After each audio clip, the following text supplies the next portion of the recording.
Welcome to Akhand Vidyashram, the first institute of impeccable wisdom. Shruti, the science of direct hearing. My mission, the impeccable wisdom, knowing which everything is fully known. My greatest discovery, Divyank, the divine design of nature with which the perfect objects are designed and created. Now let's understand what is Shruti and how it can make a difference. Ved mantras are called Shruti. Why? Because Shruti means directly heard. Ved mantras are the ancient Indian sages who were in tune with universal consciousness with the help of Akhand Yoga, could recognize, perceive, conceive, and reveal universal mantras in the form of Vedas and present the world. These are the sound vibrations of different elements and how these are there and how these mantras can make us understand the universal consciousness. With the honesty and purity with which the Vedas were written, unfortunately for reasons well known to the divine consciousness and not known to most of us mortals, we are not able to perceive it. Now let's say the sound vibrations of Vedas are called Shruti. The Ved mantras are recorded in the Akash Kosh, and we have spoken about Akash Kosh in the last video. I think we are given the basic information that events of the past, present, and future are recorded in Akash Kosh, and we can deload the information from there and understand A to Z of the universal consciousness and all the divine designs step by step in small doses gradually and one by one. And that is exactly what I have done over last 30 years. Now, as far as sound is concerned, it is associated with Akash, Bhuta or Akash, space, primordial space. The sound vibrations which are there, they are connected with Akash Kosh, and Akash Kosh is connected with hearing and ears. That means the subtlest part of elements is responsible for hearing by inner ears are there. Now we can also activate the inner ears for perceiving Shruti. But how do we do? It has been a challenging. I do not know whether others have tried it. I have used Akhand Yoga to be in tune with universal consciousness. Also, Divyank Dhwani can activate, integrate our inner ears to help us to be in tune with universal consciousness or with Vedas or Shruti. What is the scientific evidence? So for my research on 30 years, I have used electroencephalogram or EEG as a medium to prove that all the higher consciousness connected with brain can change the brain electrical activity. Now let's understand what is the normal EEG. Normal EEG is a predominant alpha rhythm seen primarily from occipital region or the posterior part of the brain, which is associated with vision. And that also we see when the eyes are closed and mind is at rest. No predominant alpha rhythm is seen in the rest of the brain. This is the fact, 100 years experience of neuroscience research throughout the world. 10.5 Hz alpha frequency from occipital posterior region. When the eyes are closed, mind is at rest, we can see, and the picture you can see very clearly, it is the posterior part, eyes closed, alpha, 10 Hz, and eyes open, it becomes erratic or faster. And the frequency as well amplitude, both we can see with the eyes open and eyes closed on this picture. So this scientific proof is normal EEG is like this. Now with that background, let us see whether we can improve our inner ear, our brain electrical activity to perceive the higher consciousness or Ved mantras much better. Now, let's go back to Akash Kosh. As I told you in the last video, Akash Kosh is associated with Schumann resonance field or ionosphere, and for us on the Earth, 8.73 Hz is the ideal frequency to be in tune with Akash Kosh. Other two frequencies are for a different level. We'll talk about it later. But let's say if you want to be in tune with Akash Kosh to get all the information like Divyank and otherwise, we have to have 8.73 Hertz frequency, and I also demonstrated that through my EEG in earlier videos. Now, we are the greatest creation of nature. We can be in tune with the universe. I have already made it very clear. And reason why we are able to perceive things better than other living beings is because we have the most evolved human brain. And that is because the gray matter of the outer three layers of neocortex can act as an antenna towards divine internet of Akash Kosh, and this is not found in other animals. As a result, if we can activate the three outer layers, integrate them with the rest of the nervous system, we can hear the sounds which are normally not heard with a normal hearing sense. We can increase, and that is what in English called clairaudience or Divya Shruti. And we can hear that sound through the higher consciousness or improve the quality of inner ear and get it recorded in temporal. Then from there we can decode and make it scientific explanation otherwise. And that is what I have tried to do over a period. Now let's understand how this works in real sense, because my objective is spiritual science with the scientific evidence, not philosophy with the nervous philosophy.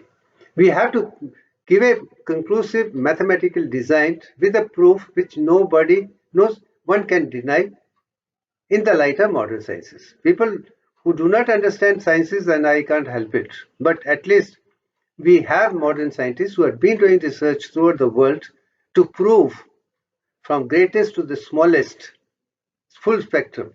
And based on the knowledge which is given by scientists, let me show what exactly is the human anatomy of ears and how it can work, how we can make it better. Let's talk of the anatomy first.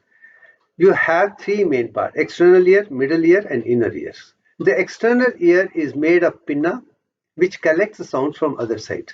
Then you have external ear canal, which is a conducting system for the sound. Then you have a tympanic membrane, which is a shield to protect us from too bad atmospheric sounds. Then you have the middle ear, you have three small bones, malleus, incus, and stapes. And they amplify the further sound in the ratio of Divyank only. That means 1.6 times the amplification is seen there. It's not a coincidence because divine plan is like that. Then inner ear, you have the oval window. You can see from there the sound is conducted inside. Then you have round window, and then you have three semicircular canals. Then you have vestibule, which have then you have vestibular nerve. Then you have cochlear nerves and cochlea, which are responsible for hearing perception. So from this anatomy, it's very clear that you have three parts of the ear: external ear, middle ear, and this. And each one is further divided into three. And on the whole, you can see almost like 10 different levels of consciousness. So this is how sound is heard from, normal sound is heard and conducted and then taken to cochlear or the apparatus which perceives the sound. And incidentally, that is also in the ratio of 22/7 shape is like that. You can see right on top. When it is stretched, you can see how beautiful it looks. But then there is an auditory pathway which I would like people to understand how normal sounds and divine sounds can be perceived by the brain. The sounds which we are hearing from outside are carried to the cochlear, to the cochlear nerve inside, and half goes to one side and half goes to the same side. From there it is carried to inferior cellular cells, then medial geniculate body in thalamus. Thalamus is a relay center where vision as well as hearing both come there, except olfaction, all the senses, all the aspects of the entire body go to thalamus on the posterior side and then go to higher brains.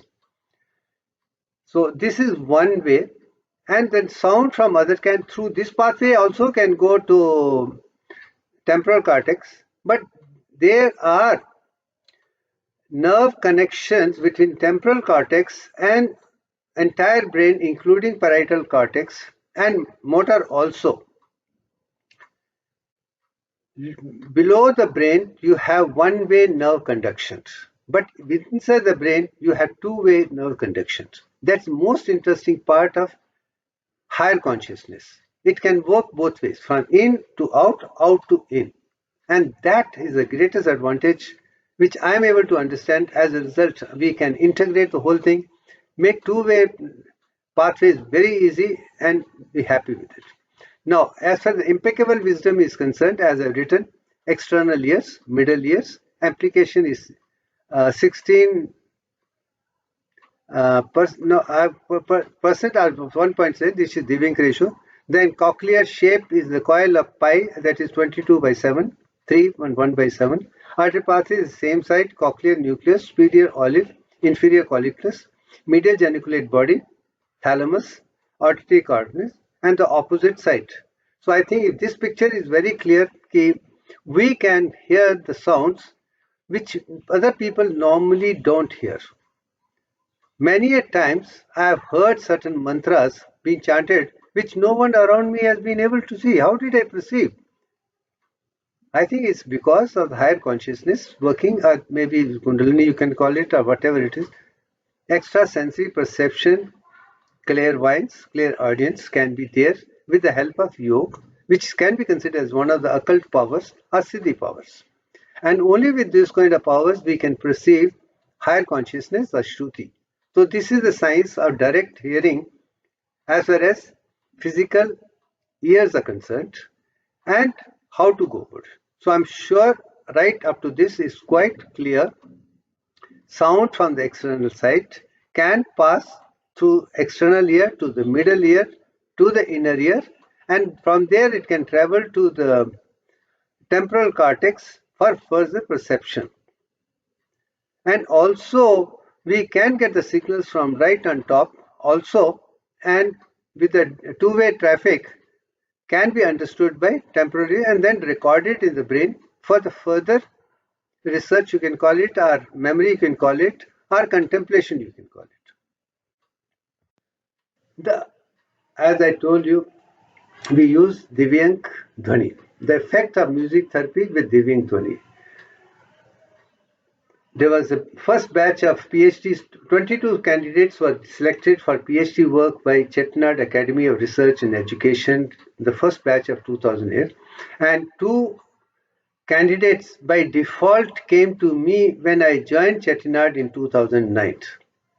And one of them was Professor L. Lakshmi, who is the principal of Chettinad College of Nursing, and her topic was effect of music therapy on elderly hypertensive patients living in this.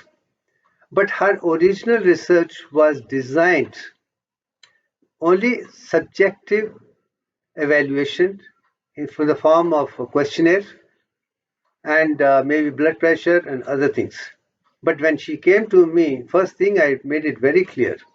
I do not believe in subjective research because that others can do it. I am a hardcore spiritual scientist, and I want objective research only.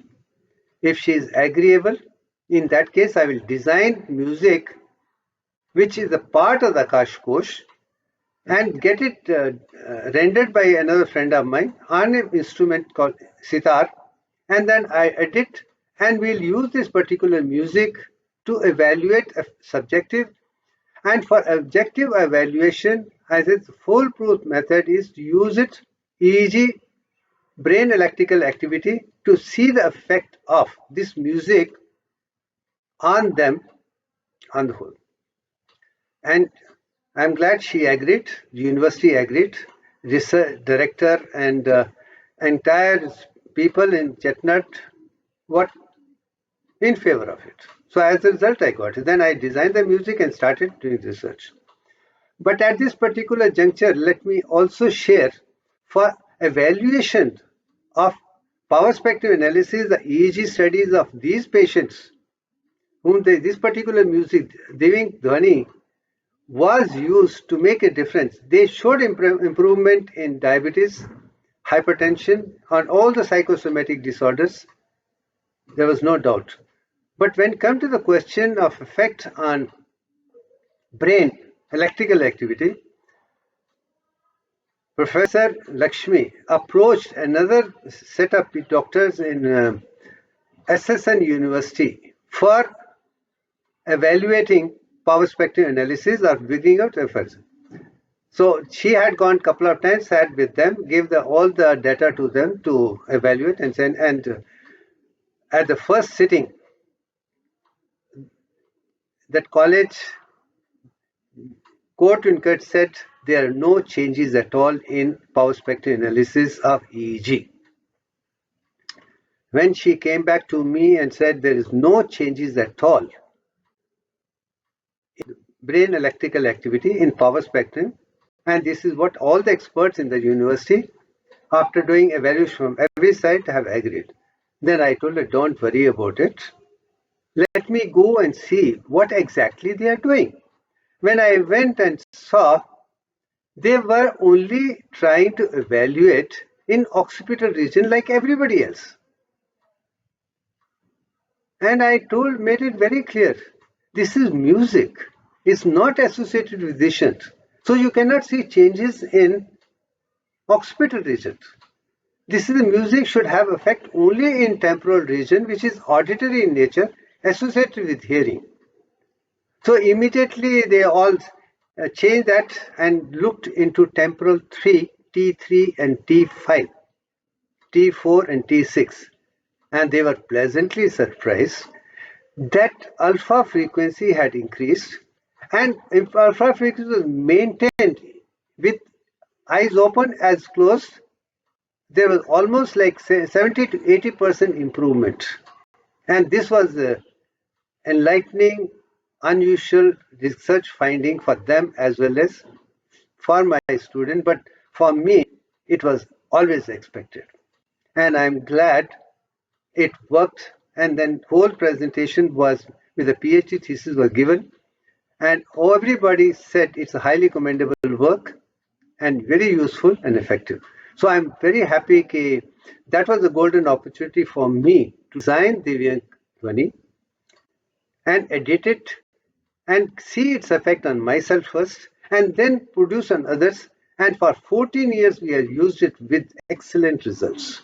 And I'm glad that it has produced. And that was one of the reasons, one of the very second video I put it was only Divyank Dhwani, so that people can use it to tune their inner ears to be in tune with Akash Kosh. But of course, they'll have to just let this music do. They have to think of nothing. It will do the work wonderfully well. Now, from there, let's go to the further thing. Now there is the picture. It's so beautiful. You literally focus on the temporal region. You can see temporal is in front of oxygen. You are not seeing the backside. You are seeing in between. And that is a temporal region. In the temporal region, the improvement is there. That means even I have a better improvement in temporal region as far alpha frequency is concerned compared to even occipital. I think this speaks volume that no wonder I've been using this music every day when I do my work, whatever I do. It is my mantra, and I say it's a sound of Akash Kosh is a Vedic mantra, and it has been translated into this and done.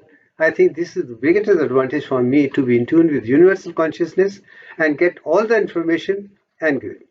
So from that point of view, I think I've come to the conclusion of this particular video to say sound vibration of the entire universe is there in Akash Kosh. If you are in tune with Akash Kosh, you can understand, translate into that and listen to that music or this particular sound and then make a difference to your inner ears an entire brain electrical activity and make the whole thing to be in tune. As a result, you can perceive in higher things thereafter. And no wonder Divyank was perceived in 2015 after using this music for 2 years, not before use music. It did not happen. So I do see Divyank has an association with Divyank formula also, because slowly and slowly I must have become much more in tune with the Akash Kosh. And I think that this is the message which I would like to give. Shruti is direct hearing, and that is what inner consciousness can do and transform you into a superhuman being and be into the universal consciousness and decode all the information from there and then explain in the light of science for the benefit of the entire. And this is what is Akhand Vidyashram thing.